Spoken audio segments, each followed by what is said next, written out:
Alors, deux astuces de plus du Saint-Esprit cette semaine. Je dirais même trois. Je rends grâce et gloire à Dieu, à Jésus, à son Saint-Esprit, donc qui m'a inspiré au moins trois astuces cette semaine que je vous ai citées déjà dans le, dans le listing des bénédictions que j'ai reçues, que je vous résume ici par principe pour les personnes qui auraient le réflexe d'aller cliquer sur l'astuce du Saint-Esprit plutôt que sur le listing de bénédictions. Donc la première astuce consistait pour tous ceux qui, tout comme moi, sont délicats au niveau digestif, ont des soucis digestifs et ont des douleurs et des coliques dès qu'ils boivent de la limonade et je peux vous dire, ou du soda, ou enfin vous appelez ça comme vous voulez, mais vous voyez de quoi je parle, je pense. Je peux vous dire que cette semaine encore, j'ai fait cette expérience-là, hein. J'ai beau connaître cette astuce et l'utiliser au quotidien dans ma vie, parce que je dis tout le temps, je ne consomme pratiquement plus jamais de limonade enfin, sous l'état où on le connaît tel qu'elle est, pardon, sous l'état où on la connaît telle qu'elle est vendue dans le commerce. Je fais comme le Saint-Esprit m'a inspiré, je l'utilise, mais comment dire ça, en la réutilisant dans d'autres recettes, sous d'autres formes. Et je rends grâce et gloire au Saint-Esprit qui m'a inspiré des recettes tant sucrées que salées à base de soda. Donc, c'est vous dire qu'il y a, comme je le disais, un large panel de possibilités, qu'on peut réutiliser la limonade ou le soda dans beaucoup de recettes et sous beaucoup de formes. Euh, et, euh, et en l'occurrence, donc j'ai donné ici l'astuce de pouvoir les utiliser dans des gâteaux, par exemple, pour y mettre les saveurs. Donc ça, c'est dans la version chaude et en version froide, le Saint-Esprit m'a inspiré de partager avec vous une astuce que j'ai vraiment l'habitude d'utiliser. J'en grâce et gloire au Saint-Esprit qui m'a déjà donné plus de 200 recettes de granités différentes, mais qui m'a inspiré donc la solution de faire un granité à base de limonade ou de soda quand on a... surtout en cette période d'été, je pense vraiment que c'est le Seigneur qui a voulu bénir les familles à travers ce témoignage et toute la gloire en revient à Dieu, à Jésus, à son Saint-Esprit. Nous sommes en période d'été, il fait chaud, en période de canicule, voilà quelque chose qui peut agréablement nous rafraîchir. Très souvent, vous avez des promos, on vend des limonades en promotion, des bouteilles de 2 litres de limonade en promotion, ça peut être 1 litre, ça peut être 2 litres, vous choisirez en fonction de vos goûts. Euh, Moi, je peux même témoigner qu'il m'est arrivé de voir des sodas. Bon, mais bien sûr, c'était quand j'étais aux États-Unis, mais je pense qu'on peut trouver ça en promo chez nous aussi. Il suffit tout simplement de vérifier. J'ai une pensée pour ce site qui est le moins cher.com, mais je suis sûre que vous trouverez très certainement où sont les promos assez facilement. Je vous fais confiance pour ça. Et donc, moi, quand j'étais au States, c'était 50 centimes, 70 centimes les 2 litres de soda. Donc, je pense que c'est quelque chose qu'on peut facilement trouver. Et donc, très simplement, je pense que c'est une astuce qu'on peut utiliser. Comme je disais, verser ce soda dans un gobelet en plastique, une timbale en plastique, un récipient en plastique, en tout cas tout ce qui peut aller au congélateur. Euh, et, euh, et ou, selon ce que vous avez, un vrai bac à glace d'1 litre, de 2 litres, enfin selon ce que vous souhaitez. Vous y versez votre soda et vous le laissez environ 3 à 4 heures au congélateur en le grattant à la fourchette chaque fois que vous le pouvez ou avec autre chose, de manière à ce que vous obteniez de la glace, un peu comme de la glace pilée, de la glace en forme de paillettes. Et au bout de 3 4 heures normalement, et certainement moins si vous n'utilisez pas un gros volume de soda, vous avez un granité au soda ou à la limonade dans les parfums que vous choisirez, que vous préférez selon vos goûts. Et je peux vous assurer que mine de rien, Là encore, ça peut permettre à bien des familles, c'est une grande bénédiction de Dieu on s'en rend pas compte à la base, mais c'est vraiment Dieu qui nous bénit, qui bénit les familles à travers cette astuce-là et toute la gloire en revient. Ici, à Dieu, à Jésus, à son Saint-Esprit qui m'inspire de la partager avec vous, dans la mesure où ça peut nous permettre de faire des économies réelles et substantielles, j'ai envie de dire, puisque quand on, là où, quand on s'achète un litre de glace, on en trouve entre 2 jusqu'à 5 euros. Et je me rappelle que quand j'étais aux États-Unis, que je disais que ça coûte ça ici, tout le monde était effaré, puisque là-bas, les glaces sont quand même beaucoup moins chères. Eh bien, avec cette astuce de se faire un granité au soda ou à la limonade, eh bien, on a pour quelques centimes d'euros ou 1 euro, eh bien, on peut avoir 2 litres de granité, là où 1 litre de glace est entre 2 à 5 euros selon les marques. Bon, quand on tombe en période de promotion, on peut peut-être trouver ça un petit peu moins cher, mais pour moi, c'est une économie encore que le Seigneur nous permet de faire dans des conditions imbattables et toute la gloire revient à Dieu, à Jésus, à son Saint-Esprit qui nous bénit extraordinairement avec cette solution. Parce que ça nous permet d'avoir un dessert glacé, agréable, pour moins cher et j'en remercie particulièrement le Seigneur ici et ça peut nous permettre donc de nourrir toute la petite famille, les parents, les enfants, avec ces bacs de granité pour beaucoup moins cher que les bacs à glace nous seraient revenus. Alors ça paraît banal comme ça, mais faire l'économie d'un bac à glace d'un litre, ensuite d'un deuxième ou d'un gros de 2 litres. Alors, si tout au long d'un mois, au lieu d'acheter chaque fois un bac à glace qui est entre 2 et 5 euros, si vous en achetez, je ne sais pas, par exemple, si vous avez une grande famille, je donne un exemple, 4 par mois, eh bien, vous faites déjà une économie qui est ça peut vous permettre d'économiser en tout cas aux alentours de 20 euros et vous permettre, puisque oui, si on compte 4 bacs à 5 euros, au lieu d'acheter 4 bacs à 5 euros, vous réalisez ce dont je viens de parler, vos bacs, les mêmes bacs, vous les remplissez de limonade en promo, eh bien, vous faites déjà une économie de presque 20 euros et avec ces 20 euros-là, eh bien, c'est toujours 20 euros que vous pouvez choisir de réinvestir dans le royaume de Dieu puisque c'est lui qui nous bénit de cette grande bénédiction-là et de les investir par exemple en offrant à quelqu'un une Bible ou un livre spirituel, un livre qui va l'édifier, qui va l'évangéliser de la part du Seigneur. Donc là encore, c'est toujours une grande bénédiction du Seigneur pour nous et nos familles que d'avoir ce type d'astuce du Saint-Esprit. On peut ne pas s'en rendre compte à la base, mais c'est une vraie, très grande bénédiction du Seigneur. Moi, depuis que le Seigneur me l'a donné, je vous assure que j'ai déjà réalisé bien des économies et je me dis, ce n'est que justice pour nous que de réinvestir cette somme qu'on n'a pas dépensée, par exemple en glace, eh bien, à aider notre prochain en lui offrant une Bible, un livre spirituel, quelque chose qui va l'édifier, l'aider à se rapprocher du Seigneur. Je vous invite vraiment à faire ainsi de la part de Dieu, de Jésus et de son Saint-Esprit. Que le Seigneur vous bénisse tous encore une fois. Alors ça, c'était la première astuce. La deuxième consistait, je le disais tout à l'heure, pour tous ceux qui sont embêtés, qui ont des soucis avec des vergetures naissantes commencent à apparaître, eh bien, ne pas hésiter à utiliser une bonne huile d'amande douce dès qu'elles apparaissent, dès qu'elles sont naissantes. Parce que bon, c'est vrai que plus on traîne, plus on les laisse s'installer, plus elles sont difficiles à partir. Mais avec l'huile d'amande douce, là où tout le monde raconte que c'est pas possible que les vergetures s'en aillent, eh bien, je vous témoigne que moi, le Saint-Esprit m'a inspiré, pardon, quand j'étais plus jeune, d'utiliser de l'huile d'amande douce. Et elles sont parties, puisque hier encore, j'en discutais avec la pharmacienne qui me disait, bien, je n'aurais jamais imaginé que vous aviez des vergetures à ces endroits-là. C'est parce que j'ai obéi au Saint-Esprit qui m'avait invité à travers quelqu'un à en prendre et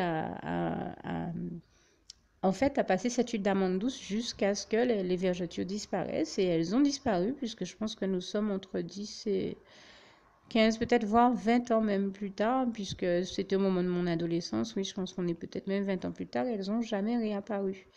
Et je tiens à remercier Dieu, Jésus et son Saint-Esprit, à lui rendre grâce et gloire ici, vraiment encore une fois, Toute la gloire revient à Dieu, à Jésus, à son Saint-Esprit qui m'avait inspiré cette astuce que je partage aujourd'hui avec lui sous son inspiration. Donc c'est vraiment Dieu à qui il faut dire merci. C'est vraiment notre merveilleux Jésus d'amour qui prend tendrement soin de nous par ce bien-là encore. Et toute la gloire revient aussi au Saint-Esprit qui, bien entendu, m'a inspiré de partager ça avec vous. Merci Saint-Esprit chéri. Et merci merveilleux Saint-Esprit chéri. Et puis, la troisième astuce que le Seigneur m'avait déjà inspiré de partager aussi avec vous, il y a déjà plusieurs semaines, mais je n'avais pas encore pu la mettre en ligne. C'était ce qu'il m'a inspiré de faire il y a quelque temps. Il arrive des fois que nous voulions aromatiser nos préparations culinaires et que nous soyons embêtés par l'idée de mettre directement nos herbes et autres éléments aromatiques dans la préparation culinaire. Je vous prends un exemple. Dans le cas d'une confiture, vous voulez rajouter, par exemple, moi ça m'est arrivé il n'y a pas longtemps, je faisais une bonne confiture que le Seigneur m'a inspiré de faire. Je voulais rajouter une petite saveur anisée et donc j'ai utilisé des anis étoilés ou encore étoiles de badiane. Mais j'étais embêtée à l'idée de devoir aller piocher dans la confiture pour retrouver ces étoiles. Donc le Seigneur m'a inspiré de les mettre dans un petit sac du type, je ne sais pas si vous allez voir, c'est ces petits sacs qu'on a, donc un petit sac en tissu, en toile. Alors des fois vous en avez en toile de jute, d'autres fois vous en avez, on en vend pour mettre des boucles d'oreilles ou autre. Je pense que c'est des choses que vous pouvez trouver en mercerie tout simplement. Ou ailleurs, hein, mais c'est des petits sacs vendus pas cher en tissu. Et bien, il vous suffit d'y glisser vos étoiles de badiane ou toute autre épice, hein. Ça peut être vos bâtons de cannelle, des graines de cardamome, enfin tout ce que vous souhaitez utiliser. Comme ça, là, les épices et herbes aromatiques ne se retrouvent pas à courir partout dans votre préparation culinaire. Vous ne retrouvez pas à devoir à chaque fois aller faire la pêche, chercher, retrouver. J'avais mis 5 étoiles ou 4. Enfin bon, c'est des fois problématique de s'embêter chaque fois à rechercher où on a mis quoi. Là, tout est concentré dans le petit sac en tissu que vous y glissez le temps de la cuisson et que vous... Bien sûr, je parle d'un sac en tissu propre, le petit sac en tissu propre ou le petit étui en tissu propre. Je pense qu'on trouve ces étuis-là en soie ou autre chose. Ça existe en toile de jute, mais aussi dans d'autres tissus. C'est peut-être de l'organza, je ne saurais pas dire. Mais en tout cas, moi, c'est ce que le Seigneur m'a inspiré de faire. J'en ai pris un petit comme ça, je crois qu'il devait être en organza, qu'on utilise aussi des fois pour mettre les dragées, pour les baptêmes. Je pense que vous voyez à quoi je fais allusion. Donc, j'ai glissé ça dans ma confiture. Une fois qu'elle était prête, il m'a suffi d'enlever le sac, mais j'ai pas eu à parcourir la confiture pour retrouver chaque étoile de badiane. Ou, voilà. On peut y glisser, je pense, les étoiles de badiane, les écorces de... les gros zestes de citron ou par exemple quand on fait une préparation salée telle qu'une ratatouille, eh bien ces branches de thym, feuilles de romarin ou autre chose, selon la préparation qu'on fait, voilà, on peut y glisser un peu ce qu'on veut, des feuilles de sauge, de basilic, un peu tout ce qu'on souhaite. Et c'est une vraie astuce qui me vient du Saint-Esprit et c'est vraiment pratique et intéressant parce que quand on réussit à garder nos saveurs et quand on a fini notre préparation culinaire, quand on a fini sa cuisson, il nous suffit d'enlever le sac. Bien entendu, on n'a pas à s'embêter à chercher partout où on avait pu mettre telle feuille de sauge ou autre. Donc c'est vraiment pratique et je tenais à remercier le Saint-Esprit ici et encore à le dire. Toutes ces astuces, voilà, 3 astuces que je viens de vous donner, de partager avec vous de sa part. Celle concernant les sodas, l'huile, la seconde, l'huile d'amande douce, et là le petit sac en tissu à rajouter dans nos préparations culinaires. Et toute la gloire revient à Dieu, à Jésus, à son Saint-Esprit qui m'inspire toutes ces bonnes astuces et de les partager avec vous. Que Dieu vous garde et vous bénisse tous. Je termine avec ce passage si cher à mon cœur de Philippiens 4, verset 7. Et en vous invitant aussi à ne surtout pas oublier de faire la petite prière qui va suivre. Que la paix de Dieu qui surpasse toute intelligence garde vos cœurs et vos pensées en Jésus-Christ. À bientôt. Juste une petite précision pour tous ceux qui ne sont pas encore, qui n'ont pas encore choisi la meilleure des options qui soit, qui est celle d'aller se placer de faire le choix à soi-même, d'aller se placer dans les bras d'amour de Jésus-Christ, pour se mettre à l'abri de ce monde cruel. Eh bien, je partage avec vous la prière par le biais de laquelle on y accède. Et commence par vous rappeler également ce passage de Jean 14, verset 6, où il est écrit que Jésus-Christ est le chemin, la vérité et la vie. Nul ne vient au Père, Dieu, sans passer par le Fils Jésus-Christ, bien sûr. Je le dis à ma manière, vous regarderez comme il est actuellement écrit dans vos Bibles là encore. Et donc, n'hésitez pas à ouvrir vos cœurs à Dieu, à Jésus, à son Saint-Esprit, à être sincère avec lui et à lui adresser la prière qui suit, à lui dire tout simplement, Éternel mon Dieu, Seigneur Jésus-Christ, moi, un tel, vous dites votre nom et votre prénom, je t'accepte aujourd'hui comme mon sauveur personnel, le seul maître et roi de ma vie. Je remets toute ma vie entre tes mains puisqu'elle t'appartient, Éternel mon Dieu, puisque tu l'as créée, cette vie. Donc tu en es donc le seul maître et propriétaire comme de tout ce qui existe dans tout l'univers.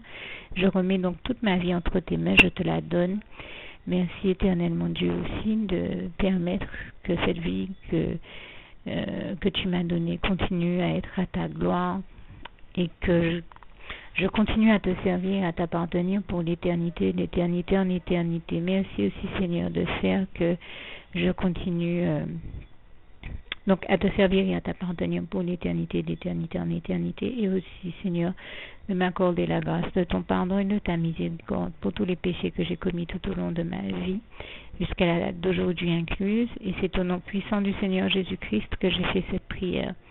Et à vous tous qui avez fait cette prière, je vous dis que Dieu vous bénisse abondamment, puissamment, richement, et surtout n'hésitez pas à la partager avec tous vos proches et contacts, amis, membres de vos familles, collègues, bien-aimés, tous ceux que vous aimez, et surtout tous ceux à qui Dieu vous mettra à cœur, avec qui Dieu vous mettra à cœur de la partager.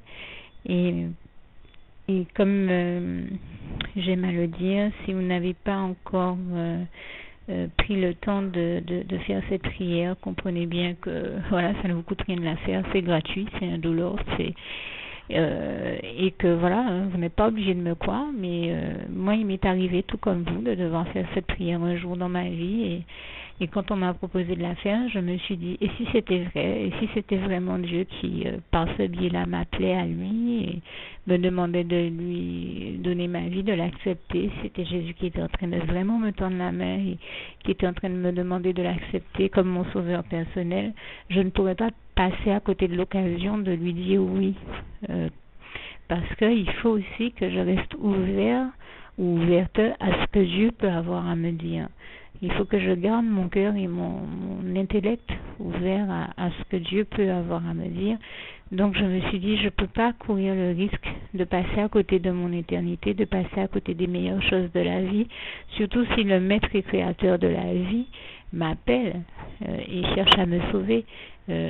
Pour être sauvé, il faut bien que je lui dise oui, que je souhaite qu'il me sauve. Oui, Seigneur Jésus-Christ, je t'accepte comme mon sauveur personnel. Et c'est le sens de cette prière. Et comme je dis, elle ne nous coûte rien à faire. Et puis surtout, moi je vous dis, du jour où je l'ai faite, j'ai vu Jésus changer ma vie en mieux sur tous les plans. Et donc je crois que ça ne vous coûtera rien, ça ne vous coûte rien vous non plus de la faire et puis d'expérimenter, de regarder comment les choses vont se dérouler dans votre vie, de regarder Jésus changer votre vie en mieux, à vous aussi. Et d'en faire l'expérience. Et pour en faire l'expérience, il faut commencer par faire cette prière. Donc si vous ne l'avez pas encore dite, réembobinez tout simplement cette vidéo ou ce document si vous préférez, réécoutez-le et dites avec moi la prière que vous m'avez entendu mentionner. Et n'oubliez surtout jamais que tout est possible à celui qui croit en Dieu, en Jésus-Christ et en son Saint-Esprit, comme il est écrit en Marc 9, verset 23, et que tout est possible à Dieu, comme il est écrit en Marc 10, verset 27. Que Dieu vous bénisse donc et à bientôt.